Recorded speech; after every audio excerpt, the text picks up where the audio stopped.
بسم اللہ الرحمن الرحیم۔ السلام علیکم۔ اربوں خربوں درود و سلام حضرت محمد مصطفیٰ صلی اللہ علیہ وآلہ وسلم، ان کی اولاد، ان کی آل پر اللہ تعالیٰ مغفرت فرمائے، آپ کی، میری اور تمام امت کے مسلمانوں کی، آمین۔ ناپاکی کی حالت میں یعنی جنابت کی حالت میں سحری کرنا کیسا ہے؟ کیا ناپاکی کی حالت میں روزہ رکھنا جائز ہے یا نہیں؟ اگر کسی کو رات کو احتلام ہو جائے یا وہ بیوی سے ہم بستر ہو جائے تو وہ غسل کرنے سے پہلے سحری کر سکتا ہے یا نہیں؟ اور اس کے متعلق ہمارے حضور نبی کریم صلی اللہ علیہ وآلہ وسلم نے کیا ارشاد فرمایا ہے، یہی ہماری آج کی ویڈیو کا موضوع ہے۔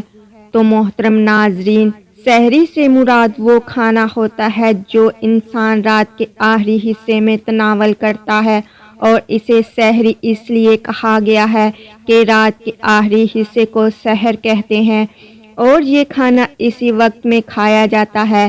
لسان العربی صفحہ نمبر 351۔ حضرت سحر گامدی رضی اللہ تعالی عنہ سے روایت ہے کہ نبی کریم صلی اللہ علیہ وآلہ وسلم نے دعا مانگی، اے اللہ، میری امت کی صبح کے وقت اٹھنے میں برکت عطا فرما۔ اللہ تعالیٰ کا کرم دیکھیے کہ انسان سحری کا کھانا خود کھاتا ہے، اس میں اس کا اپنا جسمانی فائدہ ہے، لیکن اس پر بھی اللہ تعالیٰ اجر و ثواب عطا فرماتے ہیں۔ اس کے روزے کے ثواب میں کمی نہیں آتی، بلکہ کمی تو کجا، اس میں اللہ نے برکت رکھ دی ہے۔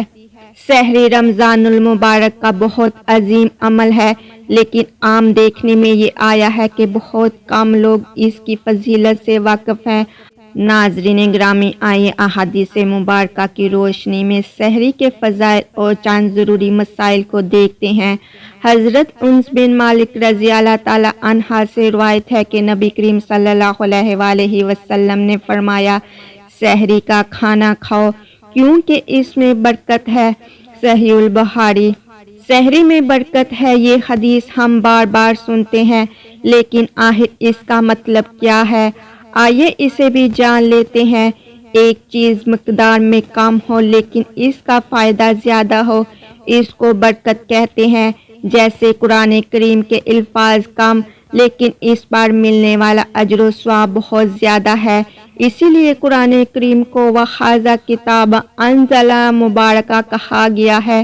اس اعتبار سے جب ہم دیکھتے ہیں تو کعبہ کو بابرکت کہا گیا ہے۔ کعبہ اللہ کا گھر ہے، لیکن دنیا بھر کے مسلمانوں کے لیے بہت بڑے اجر و ثواب کا ذریعہ ہے۔ حافظ ابن حجر رحمۃ اللہ کہتے ہیں، سحری کھانے سے کئی اعتبار سے برکت حاصل ہوتی ہے۔ سب سے پہلے تو اس میں اتباع سنت ہے، پھر اہل کتاب کی مخالفت، اس کی عبادت کے لیے معاونت، روزے کے دوران چستی، بھوک کی وجہ سے پیدا ہونے والی بد مزاجی سے بچاؤ، اور مزید یہ کہ سحری کے وقت کوئی کھانا مانگے تو اسے کھانا دینے کا یا اپنے ساتھ بیٹھ کر سحری کھلا دینے کا موقع ملتا ہے۔ اسی طرح سحری کے وقت ذکر اور دعا کا موقع بھی ملتا ہے، اور خصوصاً یہ وقت قبولیت کا بھی ہوتا ہے۔ اسی طرح سونے سے قبل اگر کسی نے روزے کی نیت نہیں کی تو اسے روزے کی نیت کرنے کا موقع مل جاتا ہے۔ ناظرین گرامی، اب ہم اپنے موضوع کی طرف آتے ہیں کہ کیا ناپاکی کی حالت میں یعنی جنابت کی حالت میں سحری کرنا جائز ہے یا نہیں؟ تو جواب اس کا یہ ہے کہ ہاں، ناپاکی کی حالت میں سحری جائز ہے۔ سحری کرنا روزے کے لیے شرط نہیں بلکہ سنت ہے، اور احادیث میں اس کی دلائل موجود ہے۔ حضرت ابو بکر بن عبد الرحمن سے روایت ہے کہ میں اور میرے والد حضرت عائشہ کے پاس حاضر ہوئے تو حضرت عائشہ رضی اللہ تعالی عنہا نے بیان فرمایا کہ میں گواہی دیتی ہوں کہ رسول خدا صلی اللہ علیہ وآلہ وسلم احتلام کے سبب سے نہیں بلکہ جماع کے سبب سے حالت جنابت میں صبح کرتے اور غسل کیے بغیر روزہ رکھتے۔ پھر ہم دونوں ابو بکر اور عبد الرحمن حضرت ام سلمہ رضی اللہ تعالی عنہا کے پاس گئے اور انہوں نے بھی یہی بات کی۔ اسی طرح ایک اور روایت سنن ترمذی میں بھی موجود ہے، امیر المومنین حضرت عائشہ اور امیر المومنین ام سلمہ رضی اللہ تعالی عنہا سے روایت ہے کہ نبی کریم صلی اللہ علیہ وآلہ وسلم کو فجر پا لیتی اور اپنی بیویوں سے صحبت کی وجہ سے حالت جنابت میں ہوتے، پھر آپ غسل فرماتے اور روزہ رکھتے۔ سنن ترمذی کتاب الصیام حدیث نمبر 797۔ معلوم ہوا کہ اگر کسی شخص پر غسل واجب ہے اور وہ صبح صادق سے پہلے غسل نہ کر سکا، سحری کر کے یا بغیر سحری کی یہ نیت کر کے روزہ رکھ لیا تو اس کا روزہ درست ہے، ناپاک ہونے کی وجہ سے روزے پر کوئی فرق نہیں پڑے گا، البتہ جلد از جلد غسل کر لینا چاہیے۔ غسل میں اتنی تاخیر کرنا کہ فجر کی نماز قضا ہو جائے گناہ کا باعث ہے۔ سحری سے متعلق ہمارے معاشرے میں ایک اور بات مشہور ہے کہ لوگ سحری کے بعد بھی کچھ لوگ پانی پیتے ہیں، تو یاد رکھیے کہ سحری کا وقت ختم ہونے کے بعد کچھ بھی کھانا پینا جائز نہیں، کیونکہ سحری کا وقت رات کے آخری نصف حصے سے شروع ہوتا ہے اور صبح صادق سے چند لمحے قبل تک باقی رہتا ہے۔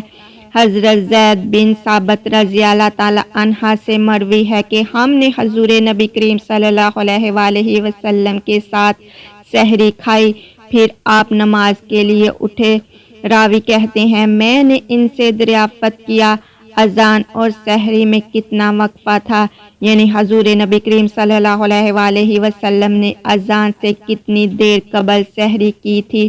انہوں نے فرمایا 50 آیات پڑھنے کے برابر۔ بخاری الصحیح کتاب الصوم۔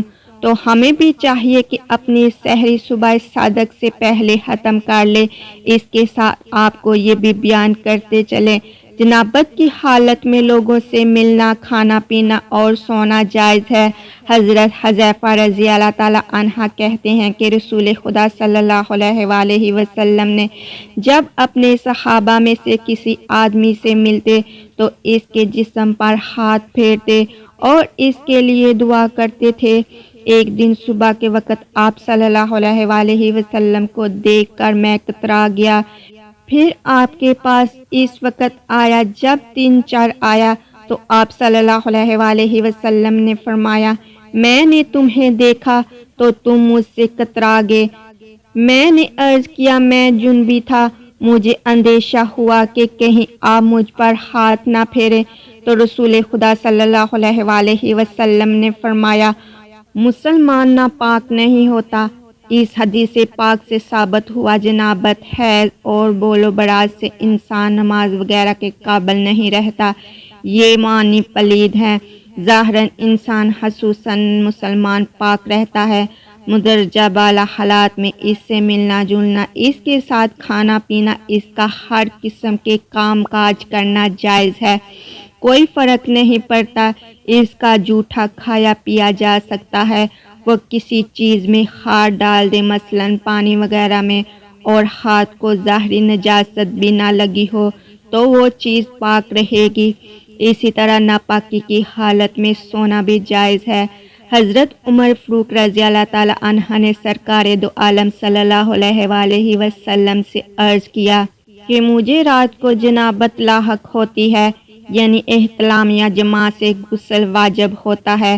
آپ صلی اللہ علیہ وآلہ وسلم نے فرمایا کہ اسی وقت وضو کر کے عضو کو دھو کر سو جایا کرو۔